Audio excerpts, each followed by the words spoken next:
August 30th, 1944. German General Heinrich von der Marwitz stood in his makeshift command post near Mortain, a small town perched on the high ridges of Normandy. His eyes traced the contours of a map that seemed to mock him, with every line, every mark showing the relentless advance of Patton's Third Army. Von der Marwitz was 52 years old. He was neither a fanatic nor a gambler.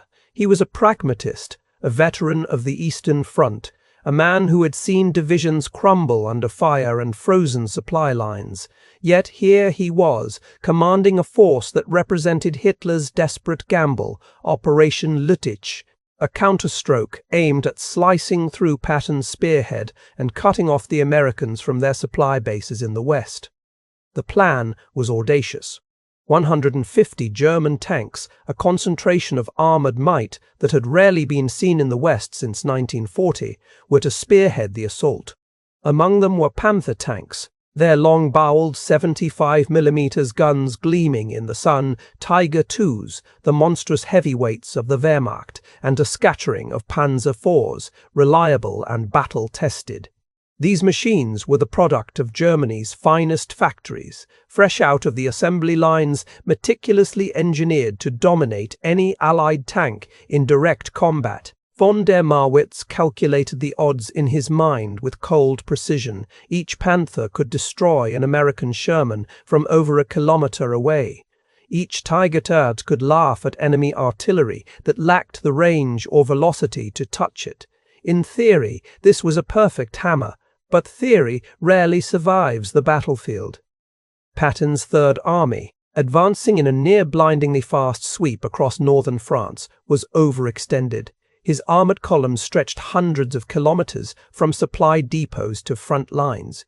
Tanks were scattered, fuel lines tenuous, reconnaissance often unable to keep pace. Yet Patton's genius lay not in numbers alone, it was in coordination, improvisation, and the relentless integration of air, armor, and artillery. He was aware more than most that the German army could still strike hard, that their hammers were still dangerous if wielded with precision. Von der Marwitz knew he had to act quickly. His objective was deceptively simple: punch through the exposed right flank of the Third Army, isolate the spearhead divisions, and create chaos that would force Patton to halt, regroup, and reconsider his advance. If successful, he could sever the Americans from their supply lines along the Orne River, potentially buying the German front weeks of breathing room. In the context of late summer 1944, when Germany was hemorrhaging men, material, and territory, weeks could mean survival.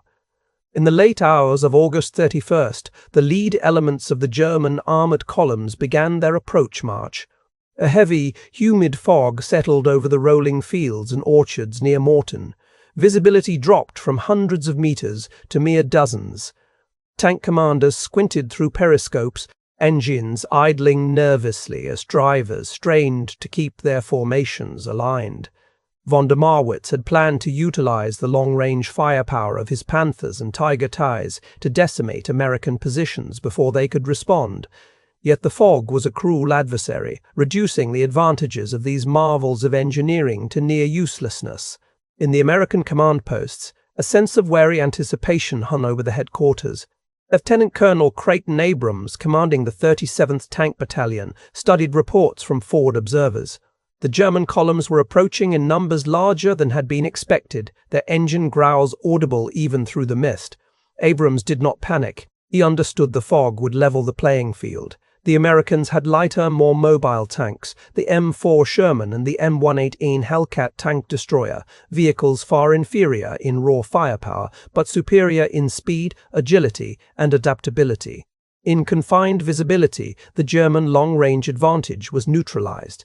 The battle was shifting from a duel of armor thickness and gun caliber to a contest of reaction speed, coordination, and initiative. By dawn on September 1st, the 1st Panthers had reached the outskirts of Mortain. The orchards, once a symbol of pastoral serenity, now concealed a deadly trap. Abrams had ordered his units to disperse into concealed positions, using hedgerows, farmhouses, and sunken lanes as natural cover. the M18 Hellcats, with their high power-to-weight ratios, could strike from unexpected angles, fire, and vanish before the German gunners could react. The American approach was not to confront the Germans head-on, but to turn every field, every lane, every orchard into a maze of lethal opportunity. Von der Marwitz, confident in his planning, underestimated the American defensive ingenuity. His Panthers, advancing in rigid columns, expected to dominate by firepower and concentration. But concentration in the fog was a liability. Vehicles were isolated from one another, crews unable to see beyond the next 20 meters, radios crackling with confused reports. The first signs of trouble emerged quietly. A Panther struck by a well-placed shell from an M18 turret immobilized, crew scrambling in panic. Soon the second Panther went up in flames. Third, fourth. Chaos spread like wildfire through the lead elements. The American counter-tactics were deceptively simple. Listen, move, strike, relocate. Each Hellcat platoon operated autonomously, using terrain and mobility as force multipliers. As one position was revealed, another was already preparing to ambush from a different angle. The Germans, trained to fight in coordinated waves of heavy armor, were now vulnerable to what their doctrine had long considered inferior speed and initiative. By mid-morning, the German column had suffered its first substantial losses, not from superior firepower, but from the blind, relentless efficiency of a lighter, faster enemy exploiting terrain, weather, and American improvisation. By noon, von der Marwitz faced reports of stalled attacks and mounting casualties. His plan had assumed coordinated infantry support would protect the tanks from close-range attacks, yet the fog and terrain had severed these lines. Panzer grenadiers, meant to ride on or follow closely behind the tanks, found themselves isolated, often cut down before they could even engage. Meanwhile, American artillery, directed by forward observers in Piper Cub aircraft, was beginning to find its mark. The Germans had not encountered this level of integration, this seamless coordination between observation, artillery, and mobile armor. In a quiet moment, von der Marwitz calculated fuel usage and movement rates. The columns had been allocated enough fuel for a concentrated strike over 2 days. 2 days to achieve what should have been a decisive breakthrough. But even the most precise calculations could not account for the randomness of battlefield misfortune, nor for the American ability to exploit every weakness in timing, spacing, and coordination. Each immobilized tank not only reduced striking power, but created choke points, slowed the columns, and magnified confusion. The German doctrine of armored supremacy, perfected in the blitzkriegs of 1940, was confronting a reality it could not fully grasp. Terrain, fog, and American mobility were reshaping the battlefield. The tanks, formidable and almost invincible on paper, were vulnerable in reality. They were heavy, difficult to maneuver quickly, and reliant on continuous communication. Yet in these sunken lanes and orchards, radios failed, hatches were manned nervously, and commanders were reduced to guessing the location of the enemy. By evening of September 1st, the first day of Operation Lüttich had ended with a brutal accounting. Reports filtered back that dozens of Panthers had been immobilized or destroyed. Casualties among the Panzer grenadiers were heavy, but even more damaging than the physical losses was the psychological blow. The Germans had expected a hammer to fall. Instead, they had walked into a storm of unforeseen complexity, where the initiative of smaller, faster units, guided by precise observation and coordinated artillery, dictated the tempo of engagement. Von der Marwitz retreated to his command post as night fell. His maps, once symbols of confidence, now displayed lines of retreat, not advance. Yet he was not defeated in spirit. He was a professional soldier, trained to adapt. Orders went out to regroup, to consolidate positions, to prepare for renewed assaults at first light. He knew, as did Patton, that tomorrow would bring the real test of fire, steel, and nerve. The Americans, in contrast, were quietly confident. Abrams reviewed reports of the German losses, the effective ambushes, the rapid redeployment of his units. Fuel shortages, which could have immobilized his own tanks, had been mitigated by a well-oiled supply chain running through the Red Ball Express. Damaged vehicles had been towed, repaired, and readied for another day of combat.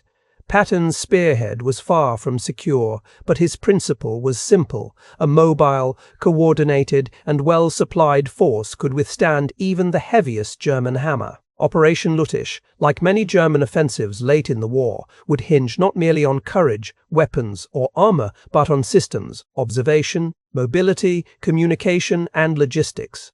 By nightfall on September 1st, the first part of this grim saga had unfolded, a lesson in how even the most sophisticated weapons are rendered vulnerable when the enemy dictates tempo, terrain, and engagement distance. The quiet before the storm had ended. Mortain was about to erupt. September 2nd, 1944. The morning sky over Mortain was a pale grey, thick fog still clinging to the valleys and orchards like a living shroud. Visibility barely reached 30 meters, reducing the mighty German armor to a crawling procession of steel. Von der Marwitz rode in his command vehicle, binoculars pressed to his eyes, trying to pierce the mist. 150 German tanks, the pride of Hitler's armored corps, stretched behind him, each a potential instrument of victory. And yet the columns were unnervingly silent, the engine growls muffled, the drivers straining to maintain formation in conditions that made coordination nearly impossible. Von der Marwitz had planned to use the Panthers' long-range superiority to dominate the battlefield. From a distance of 1,500 meters, American Shermans were vulnerable. Tigers could destroy them almost effortlessly at 2,000 meters. But the fog neutralized this advantage entirely. The first American positions, barely 50 meters away, were invisible. The Germans were advancing blindly into a deadly puzzle. Every tree, every sunken lane, every hedgerow became a potential ambush. Their formations, meant to support one another, were fractured, each tank effectively isolated. Ahead, hidden in the folds of the terrain, the Americans had prepared a trap. Lieutenant Colonel Creighton Abrams, now well aware of the approaching storm, had coordinated a network of M18 Hellcats, Sherman tanks, and infantry positions along the flanks. The Hellcats were fragile, under-armored vehicles by German standards, but their power-to-weight ratio made them lethal in these conditions. With top speeds exceeding 50 miles per hour, they could relocate faster than the German commanders could rotate their turrets. In the fog, this speed was a weapon of precision. At 07:15 hours, the first engagement erupted. The lead Panther, advancing confidently along a sunken lane, suddenly erupted in flames. A single M18, hidden behind a barn, had fired 3 armor-piercing rounds into the side armor. The tank commander's eyes widened in disbelief as the turret twisted and the engine roared its last. The second Panther, seeing the inferno ahead, hesitated, breaking formation. Chaos spread instantly. Tank crews tried to coordinate via radio, but signals overlapped, crackled, and failed in the mist. Commands to flank left, advance right, reverse, or fire fell on deaf ears. The fog rendered every tactical doctrine obsolete. The German columns had been trained for coordinated assaults, for mutual support in open fields, but coordination requires visibility and communication. Neither existed. Abrams had turned the battlefield into a maze, using speed and terrain as force multipliers. American gunners waited for the Germans to pass their concealed positions, then struck with lethal precision, retreating before counterfire could find them. By mid-morning, reports from German officers painted a picture of confusion and panic. The 150-tank spearhead was no longer a hammer. It was a staggered line of isolated behemoths, each vulnerable to flanking attacks. Tank commanders, forced to pop hatches for visibility, were cut down by unseen machine gun fire from the hedgerows. Orders to concentrate fire or advance dissolved into static, overlapping, and frantic chatter on the radios. Von der Marwitz realized that his initial plan, a concentrated strike to split Patton's advance, was collapsing under conditions he had failed to anticipate. The Americans, meanwhile, operated like a well-oiled machine despite the fog. Each Hellcat platoon functioned autonomously. Observers would spot the German columns moving through hedgerows. Coordinates would be relayed to hidden units. Engines screamed as the vehicles repositioned. Gunners were ready. Loaders staged rounds for rapid firing. As the German tanks passed, vulnerable flanks exposed. 3 high-velocity rounds would slam into side armor. The Panthers' turrets would slew frantically, trying to locate the invisible enemy, only to find empty fields as the Hellcats had already moved to new positions. Artillery added another devastating layer. The 66th Armored Field Artillery Battalion, operating under Colonel Bruce Clark, had perfected the time-on-target tactic. From multiple batteries scattered across several kilometers, shells were fired in precise synchronization, each round calculated for flight time, elevation, and trajectory, ensuring simultaneous impact on German positions. Piper Cub observation planes circled above, directing coordinates to the guns below. From the German perspective, the battlefield seemed to erupt without warning. Ordnance fell in deadly precision, cutting down Panzer grenadiers riding on the tanks, shredding command posts, and severing communications. The German doctrine had always valued armor above mobility, protection above speed. Panthers and Tigers were designed to shrug off hits from inferior weapons and dominate the field with coordinated fire. Yet here, in Normandy's foggy orchards, the doctrine was useless. Tanks that could absorb artillery from a kilometer away were helpless against rapid, precise artillery barrages timed to explode at the exact moment the units were exposed.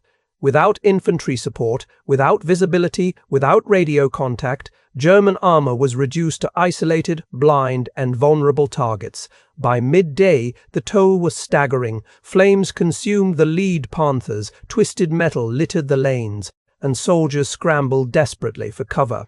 Von der Marwitz attempted to regroup his forces, sending orders to adjust formations, concentrate fire, and push forward. But fuel shortages, slow vehicle movement, and destroyed radios rendered these orders almost meaningless. Each immobilized tank created a traffic jam. Each destroyed command vehicle delayed response. The offensive momentum collapsed into disorganized thrusts, piecemeal attacks that were easily countered by agile, mobile American forces. American repair crews were already working to sustain the defensive effort. Shermans damaged in earlier skirmishes were being patched in the field, engines replaced, guns straightened, and vehicles returned to the line within hours. The German counterattack, brilliant in planning, was facing a relentless logistical reality. The Americans could absorb losses, repair, refuel, and redeploy faster than the Germans could inflict damage. Whereas a German tank running out of fuel was abandoned and destroyed, an American tank could be revived and returned to combat within a day. As the afternoon wore on, von der Marwitz made the fateful decision to continue the push. The principle of German armored warfare demanded aggression, concentration, and momentum. Retreat, in their doctrine, was dishonorable, yet each hour brought mounting evidence of failure. Dozens of tanks had been destroyed or immobilized. Panzer grenadiers suffered casualties they could not replace. The columns were strung out and vulnerable to further ambushes. Each movement was slower, more hesitant, every decision weighed down by the fog, the terrain, and the relentless American coordination. The contrast between the two forces was stark.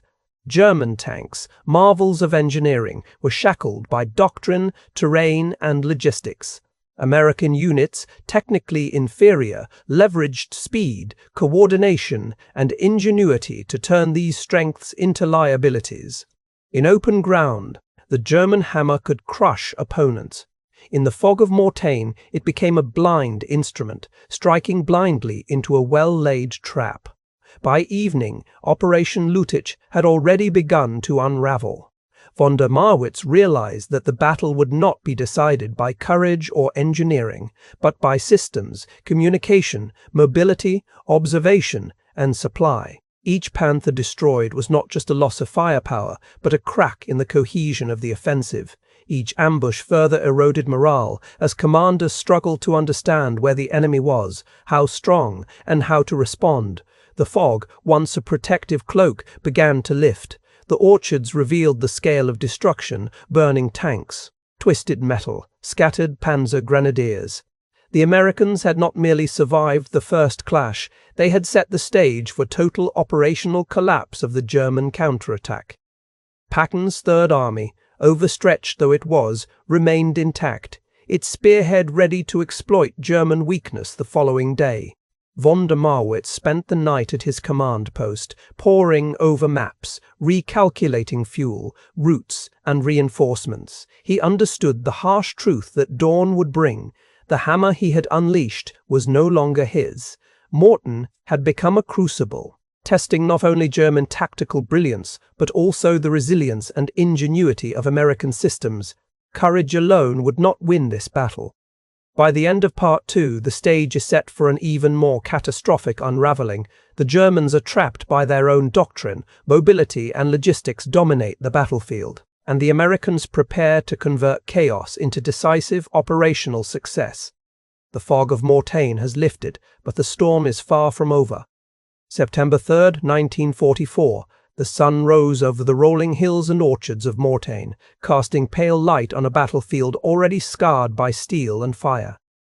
Von der Marwitz, his face lined with fatigue and worry, surveyed the reports pouring in from the front.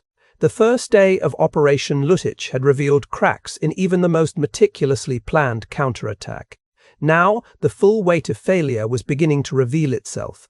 The German armored spearhead, once a concentrated hammer of 150 tanks, was fractured. Panthers and Tiger Tides that had survived the initial ambushes now faced a new enemy, their own logistical limitations. Fuel shortages, uncoordinated resupply, and the relentless pace of battle had slowed movement to a crawl.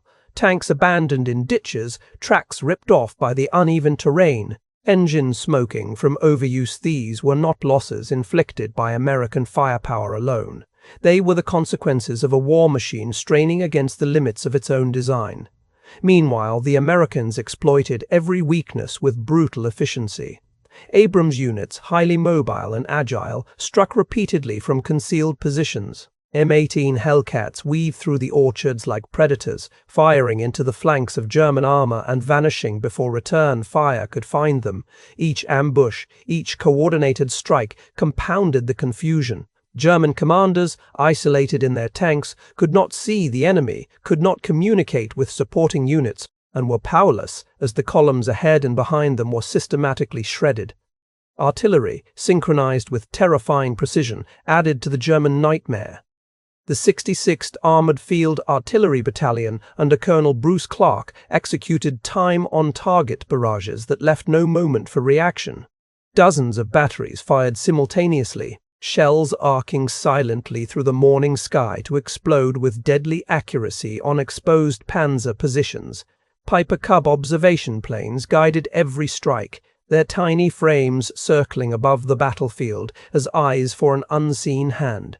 From the German perspective, the world seemed to erupt without warning. Explosions, flying debris, dismembered hedgerows, and the cries of soldiers caught in the open.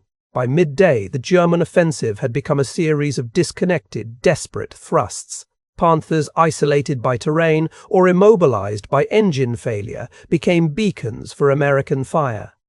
Tiger Seconds, majestic and feared on open terrain, were now trapped in orchards, their massive weight making rapid repositioning impossible. Radio chatter was chaotic as commanders shouted orders that could not be executed. The German doctrine of armored warfare concentration, mutual support, and overwhelming firepower was collapsing under conditions it had never been designed to endure.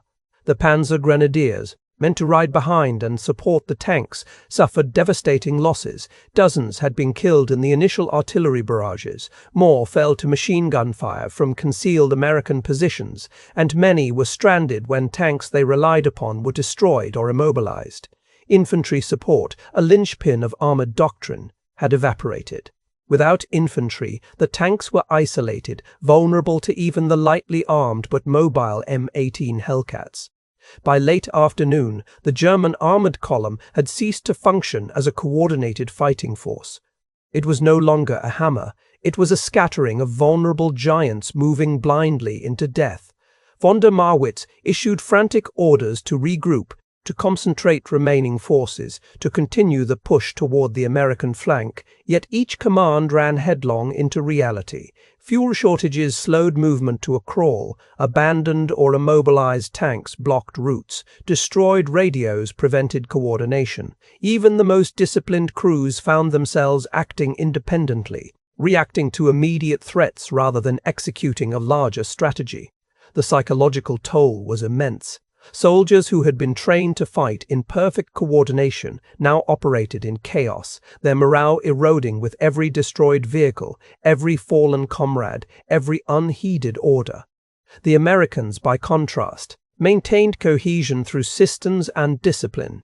Damaged Shermans were repaired in field depots, refueled, and redeployed within hours. Hellcats repositioned seamlessly, exploiting terrain and the German confusion. Artillery barrages were recalculated and fired with mathematical precision. Logistics, communication, and mobility amplified the effectiveness of units far smaller than the shattered German columns. Whereas a German tank immobilized by fuel or mechanical failure was abandoned, an American tank could be repaired and returned to battle. The difference was not courage, not training, but system. A moving, adaptive factory of war versus a hammer dependent on visibility, communication, and fuel that Germany could not reliably provide. As the afternoon waned, the scale of the disaster became clear. German records later noted the losses. Of the 150 tanks committed, more than 90 had been destroyed or abandoned. Panther tanks, once symbols of invincibility, lay burning in orchards and sunken lanes. Tiger II, too few in number to stabilize the front, were immobilized by terrain or fuel scarcity.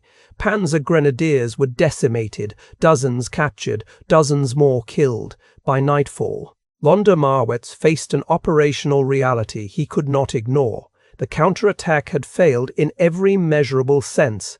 Fuel, often overlooked in strategic planning, had become a decisive factor. The German armored units could not advance without it, and resupply lines had been stretched to the breaking point by the rapid American advance. Whereas the Americans could quickly route fuel through the Red Ball Express and repair damaged vehicles in forward depots, the Germans were forced to abandon functional tanks simply because they could not move. Precision engineering, superior optics, and lethal armament could not compensate for the inability to feed and move these machines. By the end of the third day, Mortain had become a graveyard of German armored pride. Von der Marwitz, writing later in memoirs, reflected on the cruel arithmetic of war. 150 tanks had entered the battle. By the end, fewer than 30 remained operational. American casualties were significant but manageable. Roughly 25 tanks and tank destroyers lost, most repaired and returned to service within days. The kill ratio, brutal though it appeared on paper, was less a measure of tactics and more a testament to systems, supply, communication, mobility, and coordination. The contrast was stark and instructive. German tanks were designed as warrior knights in shining armor, heavy, powerful, nearly invincible in direct confrontation. American forces had built a factory that moved at 50 miles per hour, light, adaptable, replaceable, coordinated. Courage alone could not compensate for isolation, logistical failure, or systemic inflexibility. Mortain demonstrated that industrial and organizational superiority could render even the most advanced weaponry irrelevant. Von der Marwitz ordered the remnants of his forces to withdraw under cover of darkness. The hammer he had hoped to bring down on Patton's Third Army had been shattered not by superior firepower, but by ingenuity, mobility, and the relentless machinery of American systems. The battlefield was littered with the detritus of one of Germany's last great counterattacks in the West: burning Panthers, immobilized Tigers, scattered infantry, and a morale broken by the sheer impossibility of the situation. As the German units receded, Patton's advance continued, his spearhead largely intact. The Third Army had withstood a concentrated armored strike that, on paper, should have been overwhelming. But Mortain proved that victory was not solely the domain of tanks, firepower, or personal bravery. Victory required the seamless integration of observation, artillery, mobility, logistics, and repair the invisible gears that kept an army moving and fighting. By nightfall, the Germans had ceased their offensive operations. Von der Marwitz would survive the war, haunted by the lessons of Mortain. Courage, skill, and technological superiority were insufficient when confronted with superior systems. The battlefield, silent now except for distant fires, bore witness to the truth. A hammer without mobility, supply, and coordination was no match for a factory on the move. September 4, 1944. The sun rose over Mortain to reveal a battlefield transformed from orchards and lanes into a graveyard of steel and human courage. Fires still smoldered where Panthers and Tiger IIs had fallen. The stench of burning fuel and scorched metal lingered in the air. German General Heinrich von der Marwitz surveyed what remained of his once formidable armored force. Of the 150 tanks that had begun Operation Lüttich, fewer than 30 remained operational. The rest were either burning hulks, abandoned in ditches, or stripped of their engines and guns to prevent capture. The losses were staggering. Panzer grenadiers, trained to protect and ride alongside their tanks, had been decimated. Dozens were dead, dozens were dead, dozens more captured, and morale had collapsed under the relentless pressure of American ambushes, artillery, and mobility. Every miscalculation, every gap in doctrine, every assumption of German superiority had been exploited by a smaller but more adaptable force. By contrast, Patton's Third Army had suffered roughly 25 tanks and tank destroyers lost, many of which had been quickly repaired and returned to combat. The Americans' operational capacity had barely diminished. Von der Marwitz, writing decades later in his memoirs, would reflect on a hard truth: courage, skill, and superior technology alone were insufficient. The Panthers and Tigers were marvels of engineering guns capable of tearing Shermans apart, armor nearly impervious to conventional fire, but they had been neutralized not by American firepower alone, but by conditions that stripped them of their advantages. Fog, terrain, mobility, and artillery had rendered them vulnerable. Fuel shortages and mechanical failures turned technological supremacy into vulnerability. Individual bravery could not compensate for systemic weakness. From the American perspective, Mortain was a triumph not just of tactics, but of systems. Lieutenant Colonel Creighton Abrams' coordination of M118 Hellcats, Shermans, and artillery had turned chaos into opportunity. Field repair crews patched Shermans, replaced engines, and returned them to the line within hours. The Red Ball Express ensured fuel and ammunition flowed without interruption. Observation aircraft relayed real-time coordinates to artillery, allowing devastating time-on-target barrages that synchronized multiple batteries for maximum effect. Whereas German tanks immobilized by fuel or mechanical failure were abandoned, American vehicles were sustained, repaired, and redeployed. The difference was systemic, a moving, adaptive factory versus a hammer stranded on terrain, isolated and unsupported. The operational lessons were brutal but clear. Superior weaponry, whether Panther tanks or Tiger IIs, cannot dominate a battlefield if the systems supporting them, communication, mobility, logistics fail. Mortain highlighted the collapse of German operational doctrine when confronted by an enemy that understood war as a comprehensive system rather than a duel of individual weapons. The Americans had integrated speed, supply, observation, and firepower into a machine capable of adapting in real time. The Germans relied on concentration, coordination, and technology tools that were neutralized by fog, terrain, and systemic failure.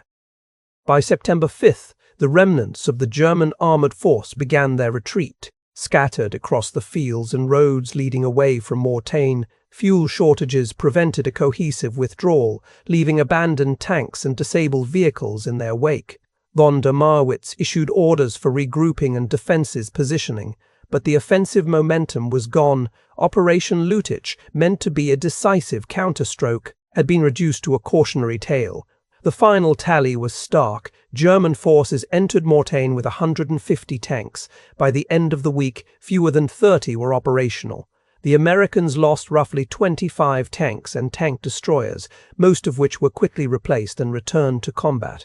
The disparity was not merely numerical, it was systemic. American forces, though smaller in firepower, leveraged logistics, mobility, repair, and coordination to achieve operational dominance.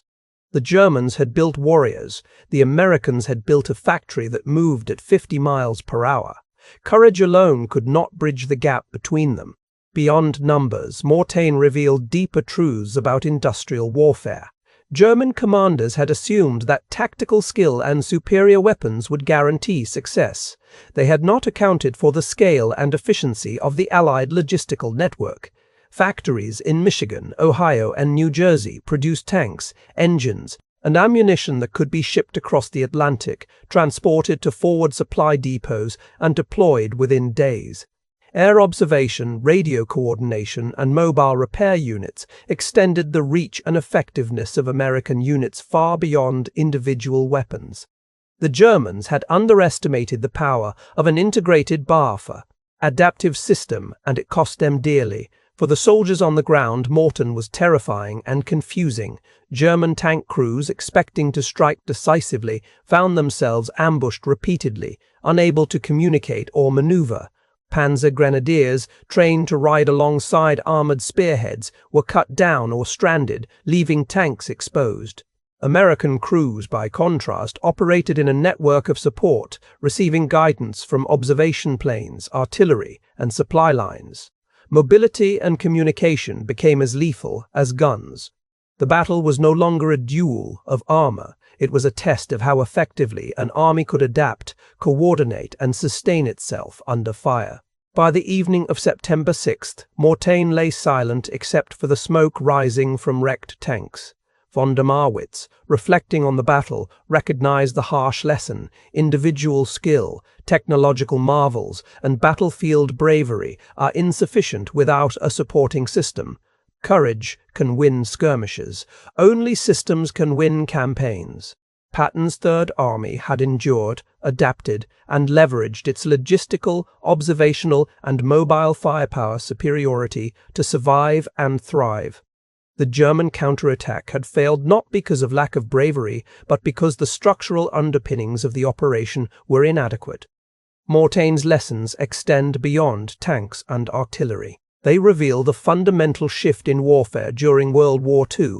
Success depended less on isolated acts of heroism and more on industrial capacity, coordination, and adaptability. German commanders, from von der Marwitz to his counterparts across the front, learned that battlefield mastery required more than superior weapons. It demanded integration with the wider machine of war. American soldiers, meanwhile, understood that victory was as much a function of systems as skill, of factories as courage, of coordination as individual valor. In the aftermath, Mortain is often overshadowed by D-Day and the Battle of the Bulge. Yet for those who study operational success and failure, it is one of the clearest demonstrations of how systems can dominate sheer firepower. The German hammer, for all its weight and precision, was broken by mobility, logistics, and coordination. The Americans, building a factory on the move, demonstrated the new truth of warfare. Adaptability and systemic integration outweigh individual weapons and bravery. Von der Marwitz survived the war, haunted by the lessons of Mortain. He later wrote in his memoirs that the battle exemplified the limits of courage and technological superiority when divorced from systems thinking. Mortain was not a defeat in strategy alone. It was a stark revelation of the power of integrated, adaptive warfare, a lesson as relevant today as it was in 1944. As the channel WW2 revealed Mortain is a reminder that the mechanics of victory are hidden beneath the surface. It is not merely the battles or the weapons that decide wars, but the unseen system supply chains, coordination networks, and repair depots that sustain armies and turn courage into operational success. The German armored hammer was crushed not by a superior tank, but by a moving, thinking, adaptive machine of war. And so Mortain remains a testament to the real lessons of World War II. Bravery alone is never enough. Technology without support is futile. Systems, logistics, coordination, and mobility are decisive. Operation Lüttich may have been a desperate gamble, but in its failure lies a fundamental truth. The factory, not the individual warrior, determines victory in modern warfare. Thanks for watching WW2 Revealed. If you've enjoyed this deep dive into Operation Lüttich and the mechanics of Mortain, don't forget to like, subscribe, and comment. Which would you choose? Command a Panther with no fuel, or an M-8 Hellcat with no armor? Share your thoughts, and we'll bring more untold stories of courage, systems, and the hidden machinery of war in our next episodes. History is not just in the battles, it is in the machines, the factories, and the minds that coordinate them. Mortain proved it, and we remember.